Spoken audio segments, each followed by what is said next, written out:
Bonjour à toutes et à tous, je m'appelle Joris Darfin, je suis facilitateur pour Agora d'Azibao et je vais vous faire un témoignage aujourd'hui d'une facilitation que j'ai réalisée sur plusieurs séances avec un service d'une collectivité territoriale, d'un conseil départemental, sur la question finalement de un bilan de là où on en est et où est-ce qu'on veut aller, une réorganisation, en tout cas identifier des axes de travail. Là, l'image qu'on voit c'est mon board que j'ai utilisé tout au long de la facilitation. Donc, comme vous le voyez, il y a beaucoup de matières, différentes étapes et un résultat assez conséquent. Je vous expliquerai ça tout à l'heure. Ça a commencé tout d'abord par un mail, quelqu'un qui est responsable de ce service qui me dit: «Je vous sollicite dans le cadre d'un projet que je souhaite conduire avec mes équipes». Donc, je lis déjà qu'il y a l'idée de travailler de manière collégiale, participative, retravailler l'organisation et le processus de travail du service avec l'ensemble du personnel, 60 personnes, donc c'est déjà spécifique, et donc l'intérêt d'être accompagné par quelqu'un d'extérieur. Donc là, en termes de vocabulaire, on voit par exemple régulation des échanges.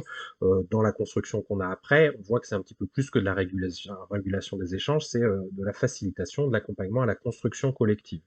Donc suite à ça, j'ai contacté cette personne, on a discuté pendant une heure ou deux pour approfondir finalement les besoins, voir déjà si c'était en visio ou en présentiel. Pour le coup, c'était en visio parce que c'était en pleine époque de distanciation sociale, voir vraiment quels étaient les attendus, quel était le contexte, etc., etc. Ça m'a permis de construire une proposition. Donc proposition de facilitation, je reprends un petit peu le contexte général. Et puis ensuite, j'explique les objectifs généraux. Donc, par exemple, faire un point d'étape sur la mise en œuvre du plan d'action, identifier et valoriser ce qui a été mis en œuvre et ce qui fonctionne, célébrer collectivement les réussites et la capacité d'adaptation dans un moment où on est en distanciation sociale, comment dire, en type révolution sur les manières de travailler à distance, etc. Ça me paraissait intéressant de travailler là-dessus, d'identifier, d'analyser, d'interroger, de retravailler de manière collégiale l'organisation et le processus de travail, de voir ce qui pourrait mieux fonctionner, de problématiser, de planifier, etc., etc., avec des objectifs transversaux complémentaires que moi j'aime bien analyser. Et par exemple là, consolider la culture commune, renforcer les liens interpersonnels. Il faut se dire aussi que c'est un service qui s'est beaucoup agrandi, qui est passé de 20, 30 à 60 personnes en quelques mois, quelques années, avec un turnover qui est important aussi. Donc, il y a vraiment cette question des liens entre les personnes qui me paraissait importante. Et puis derrière, bah, une proposition de mise en œuvre. Il y avait quand même une certaine liberté. Donc moi, ce que je propose, c'est de faire une première phase d'émergence à 60 en visio pendant 3 heures, puis ensuite une deuxième phase en atelier sur des thématiques qui sont préétablies, sachant que les thématiques peuvent évoluer la plénière de démarrage. Finalement, ça peut être ces thématiques qui sont prises ou d'autres ou un mixte.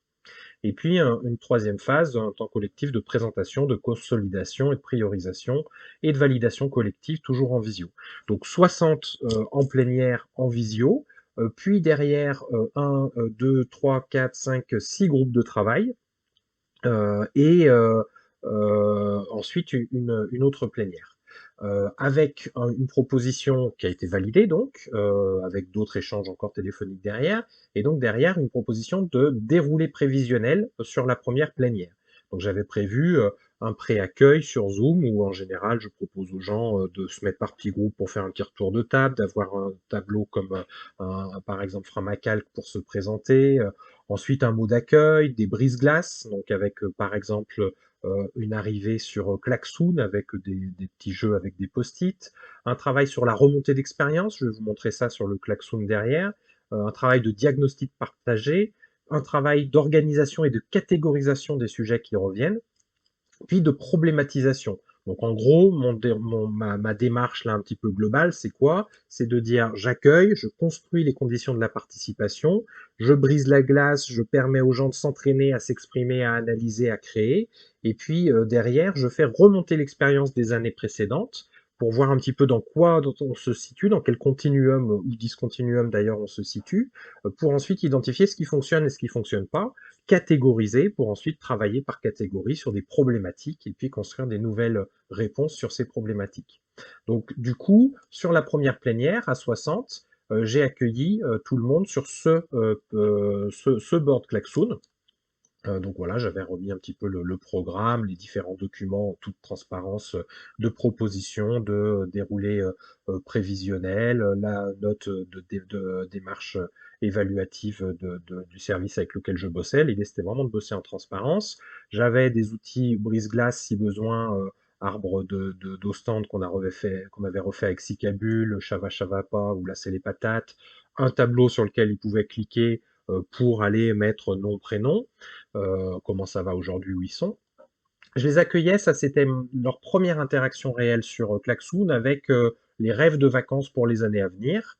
Donc on voit qu'il y a des personnes qui sont situées en France, d'autres qui sont situées au Pérou, en Argentine, etc., etc. Ça permet de vérifier que chacun, chacune sait coller un post-it et le déplacer. Je le colle, je le déplace, donc ça fait un petit brise-glace.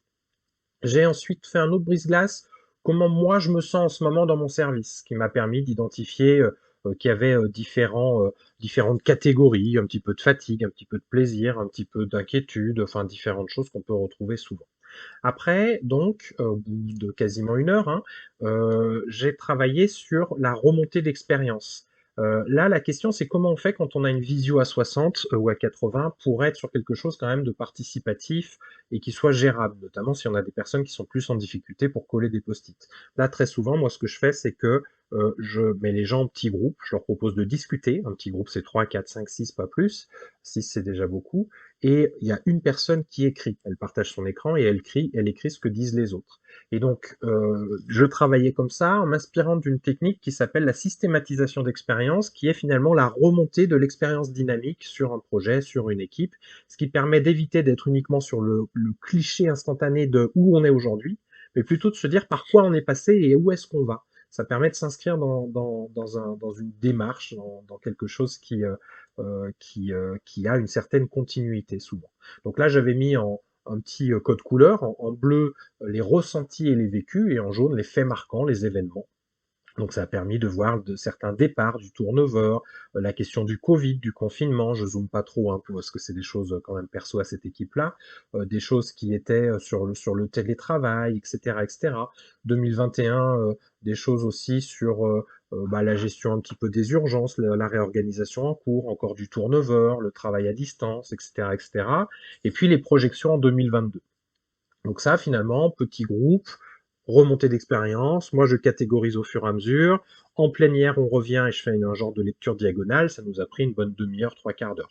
Je passe sur le portrait chinois qui n'avait pas très bien marché. Par contre, je les avais ensuite remis en groupe pour identifier ce qui fonctionne et les marges de progrès. Donc là, j'avais délimité, vous voyez, des petits espaces de travail un peu cosy comme ça. Donc, ils disaient qui ils étaient. Dans ce groupe, on avait Lydie, Elsa, etc. Et puis, ils mettaient tout ce qui était de l'ordre de ce qui fonctionne, et puis des marges de progrès dans leur espace de travail. Ensuite, on est revenu en plénière pour identifier des grandes catégories qui correspondaient en gros à ce qu'on avait imaginé au début avec mes interlocuteurs chez le client.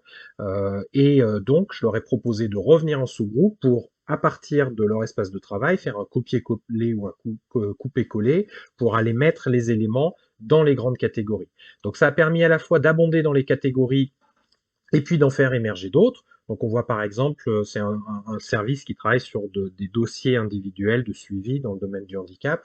Donc on voit qu'il y a l'arrivée du dossier, il y a tout ce qui concerne de manière transversale l'organisation interne, la charge de travail, les collaborations, la gestion du turnover, la question de la communication interne, de l'ambiance et bien-être au travail. Donc ces 3 sujets finalement, les 3 bulles là en bas à gauche, sont des sujets qui sont indépendants du métier qu'ils font. Après, l'arrivée du dossier, l'instruction du dossier, l'évaluation du dossier, ça c'est des choses un petit peu plus spécifiques. Et puis l'accueil aussi, l'accueil physique. Et donc, ça a permis, on le voit par exemple sur ambiance et bien-être au travail, d'agréger à partir du travail des petits groupes tout un tas d'éléments sur une catégorie.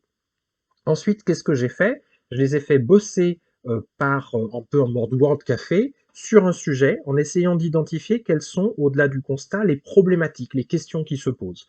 Et on a conclu à peu près comme ça la plénière. Et puis après, en atelier, ça a permis de repartir des constats, des problématiques. Donc là, on voit différentes problématiques, par exemple, jusqu'où l'accueil de premier niveau, quel relais à quel moment, les chargés d'accueil doivent-ils répondre à tout? Donc vous voyez que c'est des problématiques assez spécifiques.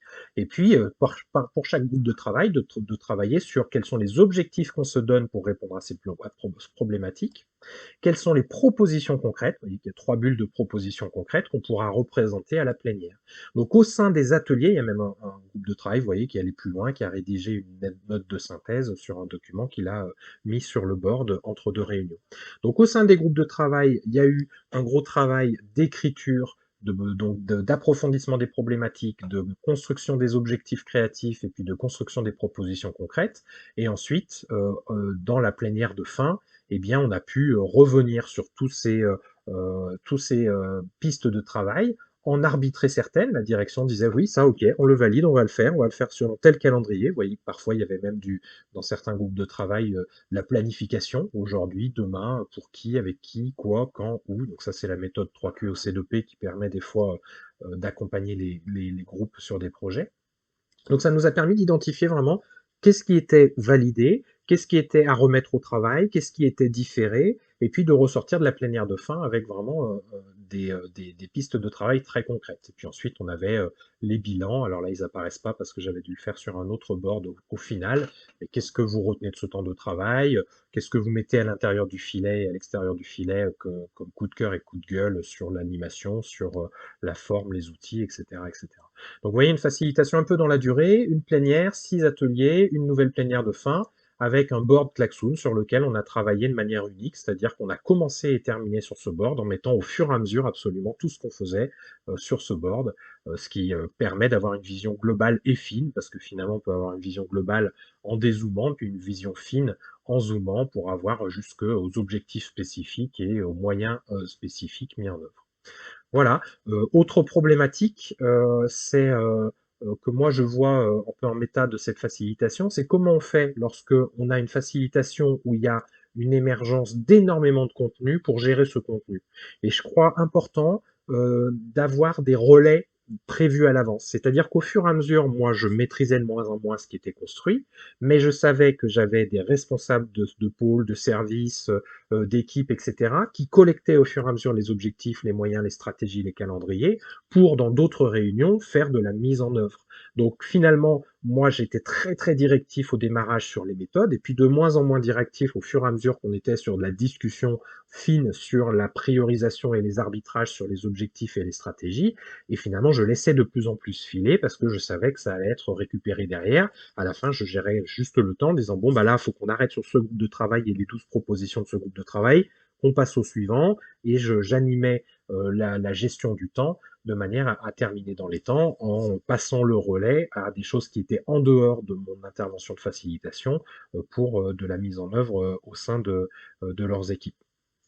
Et aussi, ce qui est important, c'est bien se mettre d'accord en amont avec le client, avec la personne qui finalement arbitre, bien de qu'est-ce qu'on fait, de comment est-ce qu'on catégorise ce qui est proposé? Est-ce que ça reste de la proposition qui sera arbitrée à un autre moment?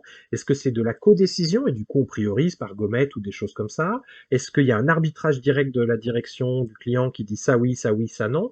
Parce que quand on a, là, ça faisait peut-être 50, 60 propositions concrètes, quand on arrive à une facilitation avec à la fin 50, 60 propositions concrètes et qu'on ne sait pas trop ce qu'on en fait, bah, potentiellement on les laisse un petit peu au milieu du gué avec tout ce chargement dont ils ne savent pas trop quoi faire, quoi. Et puis potentiellement on coule au milieu. Donc vraiment c'est important à la fois de lâcher prise sur la fin de la facilitation, je pense, quand on est sur un truc énorme comme ça, et puis de savoir qui reprend derrière, et puis comment on arbitre, et quel est le statut des choses qui émergent, est-ce que c'est des propositions ou des décisions. En mars 2022, je vais faire avec une autre collectivité, une ville du Rhône, un travail à peu près similaire, avec une plénière de début, plusieurs ateliers 8 entre les deux plénières, une plénière de fin, pour faire émerger, tout en ayant l'objectif transversal de consolider la culture commune, l'interconnaissance des services et des personnes, et puis donc de faire émerger différentes pistes de travail qui seront arbitrées, priorisées. Et je vais m'appuyer sur, cette facilitation, pour les personnes que j'accompagne vers la facilitation professionnelle, qui seront parfois en observation, qui seront en mode différé, en, analyse de certaines, parties de la facilitation qui sera enregistrée, parce qu'une grande partie est en visio, et donc ça me permettra à la fois de faire une facilitation, bah, c'est mon métier, mais aussi de l'utiliser comme support pédagogique. Donc si ça vous intéresse, n'hésitez pas à me contacter, et à rejoindre éventuellement cette, académie de formation, accompagnement vers la professionnalisation, jusqu'à être facilitateur et facilitatrice, pro. Voilà. Pour terminer, c'était, une facilitation avec ce service-là, hyper énergivore pour moi. Je terminais complètement rincé, les temps de travail. Quand on anime une visio à 60 avec l'idée d'être sur une participation à peu près équitable, bah, ça faut arriver en forme, faut être bien accroché, mais c'était vraiment très, très chouette et puis les gens sont ressortis un petit peu réconciliés avec la visio et puis, en dehors de la dimension visio, avec une ouverture à de nouvelles techniques de coopération qui vraiment les a branchés. Merci à vous, peut-être à une prochaine fois sur, une autre vidéo. Je fais ce travail de production et de diffusion dans le cadre de mon travail à Agora d'Azibao. N'hésitez pas à le faire connaître, à, de diffuser autour de vous. Vous pouvez me faire intervenir aussi comme facilitateur ou comme formateur et puis si vous voulez me soutenir, plus directement parce que, cette vidéo peut-être, a eu pour vous un intérêt, a été formatrice, eh bien vous pouvez le faire, directement, financièrement, sur mon compte Utip. Les liens sont, en commentaire, de cette vidéo. Merci à vous, au revoir.